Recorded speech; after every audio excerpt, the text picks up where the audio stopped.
Welcome to JD Clips. Please enjoy the short versions of our famous videos and keep learning.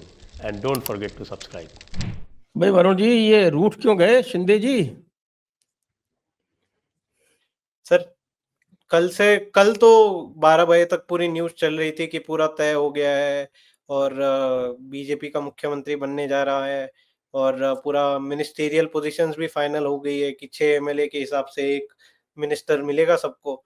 तो वो कल तक तो news चल रही थी क्या 8 से 10 एकनाथ शिंदे को मिलेंगे, 7-8 अजित पवार को मिलेंगे इंक्लूडिंग कैबिनेट पोजीशन और बाकी पूरा तय हो गया, उप मुख्यमंत्री अजित पवार और एकनाथ शिंदे रहेंगे। तो बाद में फिर रात को मीडिया वालों ने थोड़ी थोड़ी धीरे धीरे दबी आवाज में बाइट चलानी शुरू की कि एकनाथ शिंदे का चेहरा कुछ सही नहीं लग रहा है, इसमें काफी नाराज नाराज वो लग बड़े गंभीर और बड़े ही ऐसा लग रहा था, रूठे हुए से वहीं दिख रहे थे, फोटो में भी दिख रहे थे। हाँ, पर वो वैसे देखा जाए तो उनके शपथ विधि पे भी उनका फोटो वैसा ही है। देवेंद्र फडणवीस हंस रहे हैं और उनका फोटो वैसा ही है उनके शपथ विधि पे। अच्छा। तो ये सब चल रहा था और अब हम रिकॉर्ड कर रहे हैं, उससे आधे घंटे पहले जस्ट न्यूज आई कि आज की जो महायुति की बैठक है सब कैंसिल हो रही है और ये तो लिबरल पत्रकारों के लिए बहुत अच्छा विषय मिल गया उनको कि फिर से महायुति में फूट पड़ रही है और एकनाथ शिंदे फिर से शरद पवार के कांटेक्ट में है और फिर से एक बार कुछ हो सकता है, महायुति टूट सकती है।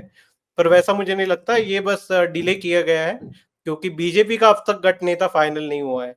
तो 1 तारीख को बीजेपी का जो है वो गठ नेता फाइनल होगा और उसके बाद फिर 2 तारीख को जो पूरे सभी पार्टियों की मीटिंग होगी और फिर जो न्यूज़ आ रही है अभी तो उस हिसाब से शायद 5 दिसंबर को आज़ाद मैदान में यहाँ पे महायुति का शपथ विधि होगा।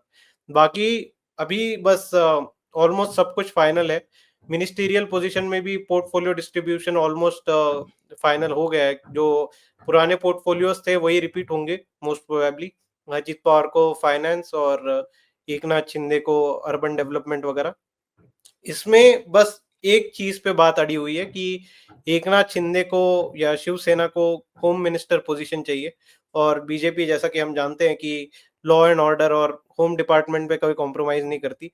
इनफैक्ट 2019 में भी शरद पवार के साथ जो अजित पवार के साथ जो सुबह का शपथ विधि हुआ था तो उसमें से शरद पवार ने लास्ट मिनट पे पुल बैक ही इसलिए किया था क्योंकि एक कारण ये भी था कि देवेंद्र फडणवीस जो है वो होम मिनिस्टर की या होम डिपार्टमेंट की पोजीशन को कॉम्प्रोमाइज करने के लिए रेडी नहीं थे। और शरद पवार का ये है कि जब भी वो सत्ता में जाते हैं तो भले कांग्रेस के साथ हो या अन्य पार्टियों के साथ हो, चीफ मिनिस्टर पोजीशन रहे या ना रहे, होम डिपार्टमेंट जो है वो हमेशा राष्ट्रवादी के साथ होता है। और वैसे ही बीजेपी का भी है कि होम डिपार्टमेंट पे वो बिल्कुल भी कॉम्प्रोमाइज नहीं करना चाहते और उसी वजह से थोड़ा सा डिले हो रहा है। बाकी ऑलमोस्ट मुझे लगता है फाइनल ही है, इसमें कुछ चेंजेस नहीं होंगे। जी तो अनुपम जी, महाराष्ट्र की सबसे पहले तो ये है कि जो महाराष्ट्र का परिणाम आया उसका जो उसकी जो प्रतिक्रिया आ रही है उसके बारे में आप क्या कहेंगे?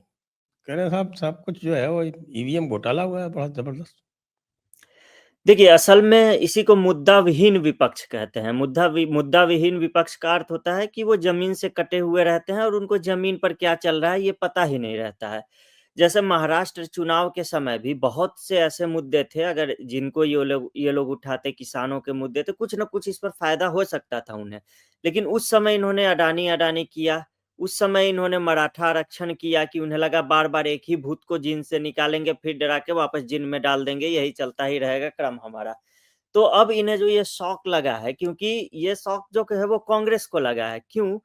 क्योंकि झारखंड, एक तो महाराष्ट्र बुरी तरह ये लोग हार गए, दूसरा जहाँ पे ये जीते हैं झारखंड, वहाँ भी सामने वाला कोई आपको वैल्यू नहीं दे रहा है, कुछ नहीं दे रहा है। आपको मतलब डिप्टी सीएम का पद तो दूर की बात, आप जितने मंत्री माँग रहे हैं वो भी आपको नहीं देगा। अगर आप नहीं माँगने जाएँगे तो वो मतलब आपकी कुछ सीटें रहेंगी ही, मतलब वो रहेंगी सीटें, लेकिन आपको कोई पद नहीं मिलेगा।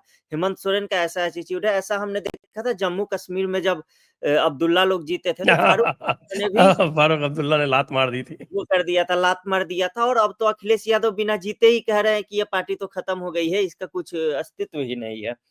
तो कांग्रेस के पास मुद्दा विहीन होने के बाद अब कुछ बचा ही नहीं है। तो ये पुराना ईवीएम राग वापस लेकर आ गए हैं। अगर और यही तो पूछा जा रहा है इनसे कि वायनाड में जो मिठाई खिला रहे हैं, संसद की सीढ़ी पर खड़ी करा के फोटो खींच रहे हैं, वो चुनाव किस चीज़ से हुआ था? वो या तो फिर उनकी नाक की हो रही है ना, आज के किसी का आया था ना साहब के साथ वो। हाँ, कि वो इनका प्रियंका 3 गांधी को ही लोग तो नाक हैं। देखिए मैं बताता हूँ क्या है, 3 ही तो नाक हैं। एक तो है अखिलेश यादव की टेढ़ी नाक जी, और दूसरी है प्रियंका गांधी की दादी की नाक। दादी की नाक। और तीसरे है राहुल गांधी शर्मनाक। हाँ, तो यही समझ लीजिए तो अब इनके पास है क्या कि इनका अध्यक्ष जो है एक थका-हारा व्यक्ति है, जो कि जिसको पकड़ के चलाना पड़ता है वो चल भी नहीं सकता है ठीक से। और इन्होंने ये राहुल गांधी जो हैं इनके वो बार-बार साबित हो चुके हैं फेल्योर। तीसरी अब प्रियंका गांधी को ये लोग लेके आए हैं, प्रियंका गांधी भी बहुत बार लॉन्च हो चुकी है। उत्तर प्रदेश में जब पहली बार इन्हें महासचिव बनाकर लाया गया था तब भी कहा जा रहा था लॉन्च हो रही है, फिर 2019 के लोकसभा चुनाव में लॉन्च हुई, चुनाव नहीं लड़ाया गया, फिर भी बताया गया कि अमेठी और रायबरेली में इन्हीं की ग्राउंड वर्क के कारण जो है सो कि जीत होती है और राहुल गांधी हार भी गए पिछली बार, उसके बाद फिर इनको अब वापस लोकसभा में लाया गया। तो ये ईवीएम वाला जो मुद्दा है ना, इसे क्षेत्रीय दलों का बहुत ज़्यादा समर्थन नहीं मिल पाएगा आगे चल के और क्षेत्रीय दल कांग्रेस के साथ हैं भी नहीं। लेकिन कांग्रेस पार्टी जो है वो इस मुद्दे को ज़बरदस्ती जैसे अडानी पे इन्हें समर्थन नहीं मिला उस तरीके से, वैसे ईवीएम पर भी इन्हें वैसा समर्थन जो है वो नहीं मिलेगा क्योंकि जो भी पार्टियाँ जहाँ भी जीत गई हैं, वो भले ही प्रतीकात्मक रूप से ईवीएम पर कुछ बोल के इनका समर्थन कर दे, लेकिन अगर कोई ये अभियान चलाएँगे ईवीएम पर, तो फिर इनका समर्थन जो है, वो नहीं करेगी। तो अभी देश में विपक्ष की यही हालत है और अभी दिल्ली चुनाव जो आने वाला है, दिल्ली के चुनाव में भी तो कांग्रेस की कोई बहुत बड़ी भूमिका है नहीं। वो चुनाव भी आपको आम आदमी पार्टी बनाम भाजपा ही होने वाला है। बिहार चुनाव आने वाला है, वहाँ भी कांग्रेस की बहुत बड़ी भूमिका नहीं है। पिछली बार हालाँकि उन्हें कुछ सीटें मिल भी गई थी।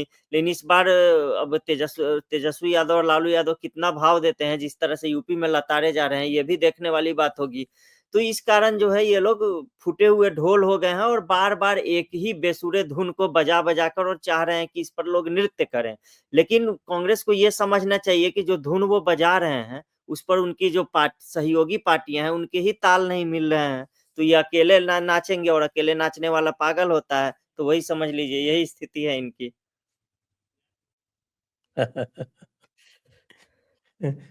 अब ये देखा जाए अगर एकनाथ शिंदे की थोड़ी-सी विश्लेषण करें, उनके परिणामों के विश्लेषण करें तो ये देखेंगे वरुण जी जी। कि बीजेपी तो लगभग 89% उनका जो है वो स्ट्राइक रेट है और अजीत पवार का और एकनाथ एकनाथ शिंदे। शिंदे का दोनों का ही लगभग 70-70% जो है वो स्ट्राइक रेट है। लेकिन जो गढ़ है, गढ़ यानी मुंबई, हुँ। तो मुंबई और मुंबई सबर्बन में उद्धव ठाकरे ने 10 सीटें जीती हैं जी। और एकनाथ शिंदे ने 6 सीटें ही जीती हैं। तो एकनाथ शिंदे को अधिक लाभ हुआ भारतीय जनता पार्टी को? भारतीय जनता पार्टी को लाभ हुआ, भारतीय जनता पार्टी तो 15 सीटें जीती है अपनी। जो कुल वो लड़े थे 18 सीटें, उसमें से 15 तो जीत गए वो। जी। तो मुंबई में भी। तो इसको आप कैसे देखते हैं? हालाँकि वो मनसे फैक्टर ज़रूर बीच में आता है।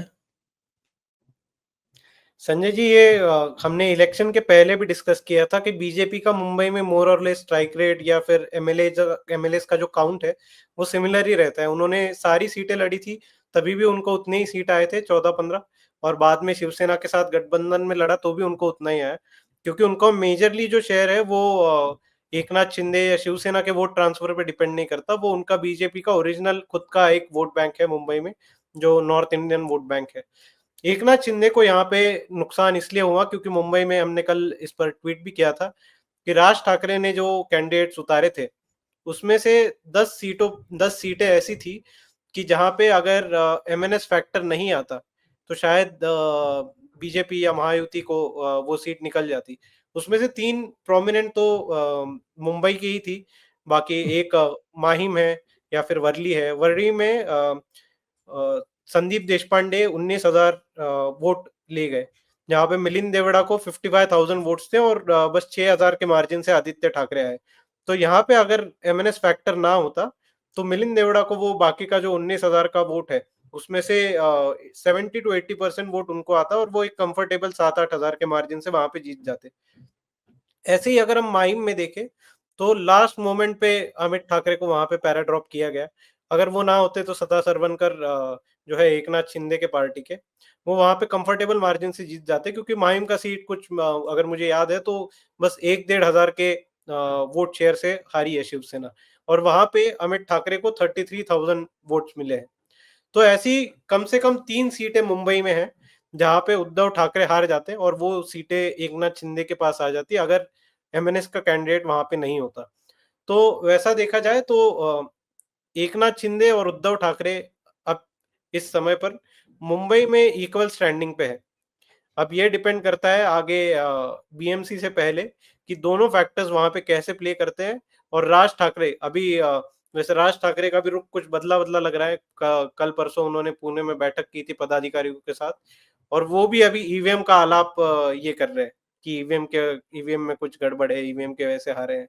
अरे भाई, जहाँ पे आपको 3 लाख का वोटर बेस है और वहां पे आपको 4-5 हजार 10 हजार वोट मिल रहे हैं, काफी जगह पे नोटा से कम वोट मिल रहे हैं, तो आपको वहां पे ईवीएम को दोष देने में क्या पॉइंट है।